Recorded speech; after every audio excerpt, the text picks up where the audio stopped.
বিসমিল্লাহির রহমানির রহিম। প্রিয় দেশবাসী, আসসালামু আলাইকুম ওয়া রাহমাতুল্লাহি ওয়া বারাকাতুহু। আপনারা জানেন যে বাংলাদেশের স্বরাষ্ট্রমন্ত্রী জনাব সালাউদ্দিন আহমেদ তিনি সকাল সন্ধ্যা সংবিধান করে বক্তব্য দিয়ে চলেছেন এবং তার এই বক্তব্যের পিছনে মূল উদ্দেশ্য হচ্ছে যে সংবিধানকে কোনো অবস্থাতেই ভিন্ন খাতে প্রভাবিত করার সুযোগ নেই। সংবিধানের প্রত্যেকটা ওয়ার্ড শব্দ তিনি মুখস্থ করে বসেছেন এবং ওই শব্দ দিয়েই তাকে বাংলাদেশের প্রত্যেকটা সেক্টরে পরিচালিত হতে হবে, এই মানসিকতা পোষণ করছেন। আসলে যার যেখানে থাকা দরকার ছিল সেখান থেকে ভিন্ন জায়গায় চলে আসার কারণেই আজকের এই দুর্দশা। ওনাকে কিন্তু সংবিধান মেনেই, যদি আপনার সেই আগের কথাই বলি, ফ্যাসিবাদী নেত্রী শেখ হাসিনা বাংলাদেশ থেকে বর্ডার ক্রস করে আরেকটা দেশে পাঠিয়েছিলেন কোন সংবিধানের ভিত্তিতে, কোন আইনের ভিত্তিতে? ওনার প্রতি কি তখন সাংবিধানিক জাজমেন্ট করা হয়েছিল কি হয় নাই? সংবিধান কখন মানুষের কাছে থাকে? যখন সংবিধানটা মানুষের জন্য রচিত হয়, মানুষ সংবিধান থেকে ভালো কিছু প্রত্যাশা করে, জনতার সংবিধান হয়, সেটাকে সংবিধান বলে। দেশনেত্রী বেগম খালেদা জিয়া যখন ফ্যাসিবাদের বিরুদ্ধে গর্জে উঠেছিলেন তখন বারবার বলেছিলেন যে এটা শেখ হাসিনার একটা চটি বই, এটাকে ছিঁড়ে নিক্ষিপ্ত করে ফেলে দিতে হবে। তখন যে সংবিধান ছিল ওই সংবিধান কি এখন পর্যন্ত পরিবর্তন হয়ে নতুন কোনো সংবিধান বাংলাদেশে রচিত হয়েছে যেটার বিরুদ্ধে বলা যাবে না? তার মানে খালেদা জিয়া যে সংবিধানকে রাখতে চাননি, বাংলাদেশের জনগণও ওই একই সংবিধানকেই রাখতে চাচ্ছেন না, তথা ওই সংবিধানটার সংযোজন বিয়োজন সংস্কার করে এমন কিছু একটা এস্টাবলিশমেন্ট করতে চায় যেটা জনতার সংবিধান হবে। এখন কথায় কথায় তিনি সংবিধানের কথা দোহাই দিচ্ছেন।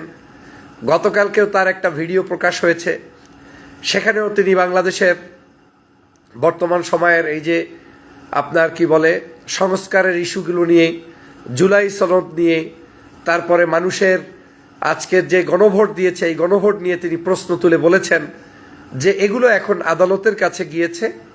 দেখলাম আদালতের কাছেও গিয়েছে, আমরা অপেক্ষা করি সেখানেও কি বর্ণনা আসে। তার মানে এই যে আদালতে পাঠানো হয়েছে, আমি বারবার বলেছি এটা কোনো ধরনের তৃতীয় কোনো পক্ষ পাঠায় নাই, এটা পাঠিয়েছেন যে ব্যক্তি এই যে সালাউদ্দিন সাহেব বর্ণনা করছেন, ওনার যারা নাটের গুরু তারাই এটা পাঠিয়েছেন। এবং ওনাদের মূল উদ্দেশ্য হচ্ছে ঠিক শেখ হাসিনার স্টাইলই আদালতের কাঁধে বর করে আবার যে সংস্কারগুলো জাতির সামনে গত 18 মাস পর্যন্ত সংস্কার কমিশন গঠন করে বিগত সরকার করেছিল সেগুলোকে প্রশ্নবিদ্ধ করা এবং সেগুলোকে এড়িয়ে চলে যাওয়া এবং সেটার ভিতরে তারা প্রবেশ না করা। তার মানে আপনাকে ওই তত্ত্বাবধায়ক সরকার নীতির জন্য আন্দোলন করা লাগবে, তার মানে আপনাকে উচ্চকক্ষ গঠনের জন্য আন্দোলন করা লাগবে, তার মানে আপনাকে এখানে ক্ষমতার ভারসাম্য আনার জন্য আন্দোলন করা লাগবে, প্রধানমন্ত্রী একাধারে 2 বার থাকবে থাকবে না এটা নিয়ে আন্দোলন করতে হবে। মানে এই যে প্রতিদিন এই যে ক্যাচালটা যেটা জুলাই বিপ্লবের মাধ্যমে বন্ধ হওয়ার কথা ছিল, সেই ক্যাচাল বন্ধ হবে এটা আমার কাছে বোধগম্য নয়।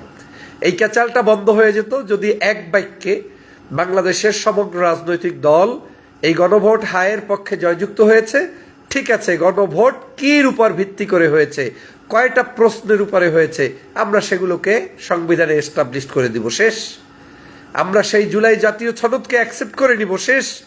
কিন্তু আজকের সেই জুলাই জাতীয় সনদ, গণভোট, এগুলোকে যদি আপনি অ্যাকসেপ্ট করতে না পারেন তাহলে এই ক্যাচাল বন্ধ হবে না। এবং আমার কাছে মনে হচ্ছে এই ক্যাচালের মধ্যেই পড়ে আবার এই সরকারকেও সেই বিগত সরকারের মতোই ভিন্ন আদলে বিদায় নেয়ার পথ কিন্তু প্রশস্ত হবে। আমি অবশ্যই চাই যে সরকার যেভাবেই গঠিত হয়েছে এই সরকার এবং বিরোধী দল মিলে একটি সুন্দর রাষ্ট্র পরিচালনায় তারা অবদান রাখুক, কিন্তু জনগণের সাথে প্রতারণা করে যদি আপনি সেটা করতে যান তাহলে জনগণ কিন্তু রুখে দিবে, সেটা বন্ধ করতে কেউ পারবেন না।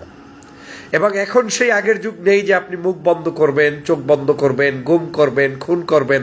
এখন আর সেই সুযোগ বাংলাদেশে নেই, আর সেই সুযোগ আপনাকে দেওয়াও হবে না। সেই সুযোগ নেওয়ার কোনো সুযোগ নাই। সেই সুযোগ আসলে সবার আগে শিলংয়ে আপনাকেই যেতে হবে, তারপরে অন্যদেরকে আপনি চিন্তা ভাবনা করবেন। অতএব যাদেরকে আপনি ফাঁসির কাস্টে ঝুলিয়েছিলেন তারা এখন সংসদ সদস্য, যাদেরকে আপনি গুম করে 8 বছর, মানে আপনি বলতে বিগত সরকার রেখেছিল আপনার গুম করে আয়নাঘরে, তারা এখন সংসদ সদস্য। অতএব রাখে আল্লাহ মারেকে, এটা কিন্তু শেখ হাসিনার একটা বক্তব্য ছিল, সেই রাখে আল্লাহ মারেকের প্রচলন কিন্তু এখন শুরু হয়েছে। আল্লাহ যাদেরকে রেখেছে তাদেরকে কেউ কিন্তু মারতে পারবে না। সময় থাকতে সাবধান হয়ে আপনাদের উচিত, আমাদের উচিত সবাই মিলে দেশের জন্য যতগুলো সংস্কার হয়েছে সংস্কারগুলো মেনে নিব। সংস্কার মানতে সমস্যাটা আমার কোথায়? সংস্কারে আমাদের ঝামেলাটা কোথায়? আজকে আবার দেখলাম যে সংবিধানে কোথাও নেই যে ডেপুটি স্পিকার কোথাও থেকে আপনার লিখে চিঠি দিয়ে ইনভাইট করব, এরকম নেই।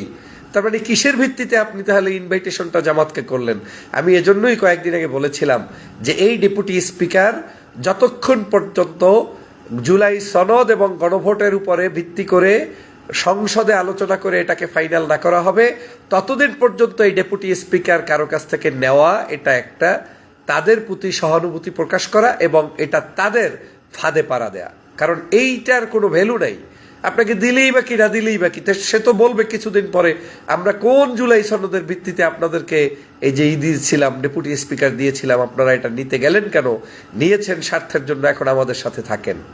অতএব জামাত ইসলাম দূরদর্শিতার পরিচয় দিয়েছে এবং এখন পর্যন্ত তারা সেইটা নেয়নি। কিন্তু আমার কথা হচ্ছে আমরা কেন আমরা তো দুই পক্ষই, বিএনপি জামাত দুটোই এখন বাংলাদেশের মজলুম সংগঠন এবং তারা বাংলাদেশের বর্তমান সময়ের ফ্যাসিবাদ মুক্ত আন্দোলনের নেতৃত্বদানকারী সংগঠন। তারাই রাষ্ট্র ক্ষমতায়, সরকার কিংবা বিরোধী দলে আছে। আমি তো প্রত্যাশা করি কোনো সময় বিএনপি ক্ষমতায় আসছে, জামাত বিরোধী দল হয়েছে, আবার জামাত ক্ষমতায় আসবে, আপনি বিরোধী দল হবেন। সমস্যা কোথায়? আপনার অন্তত বেটার যে আপনার শেখ হাসিনাকে বিরোধী দল রাখা লাগলো না। জামাত তো আপনার এমন কোনো ক্ষতি করে নাই যেই ক্ষতির কারণে খালেদা জিয়াকে বিদেশে চিকিৎসা নিতে বন্ধ রাখতে হয়েছে। দেশের মধ্যে অরাজক পরিস্থিতি সৃষ্টি করার কারণে শেখ হাসিনা তারেক রহমান সাহেবকে 17 বছর যেমন আসতে দেয়নি দেশে, এরকম জামাত ইসলাম আপনাদের সাথে করেছে, তেমনটা তো নয়। এবং তেমনটা পরিবেশ সৃষ্টি হোক সেটা কোনোদিনই কাম্য নয়। অতএব সালাউদ্দিন সাহেব, আপনার এই বক্তব্য জাতির সাথে প্রতারণা, প্রহসন এবং আমি মনে করি জাতিকে বিভ্রান্ত করার একটা নবকৌশল, এবং এটা কেউ শিখিয়ে দিচ্ছে বলেই আপনি করছেন। আসুন এ ধরনের বক্তব্য পরিহার করে সংবিধানের জুজুর ভয় দেখিয়ে না দেখিয়ে আপনারা এখন থেকে গণতন্ত্রের পক্ষে, জুলাই সনদের পক্ষে অবস্থান গ্রহণ করুন এবং গণভোট যেটা আপনারা বাংলাদেশের জনগণ দিয়েছে সেই গণভোটের রায়কে মেনে নিয়ে নতুন সংসদ এবং প্রাণবন্ত একটি সুন্দর সংসদ উপহার দেবেন সেই প্রত্যাশা ব্যক্ত করছি। সবাইকে দুমা মোবারক, ধন্যবাদ, আসসালামু আলাইকুম।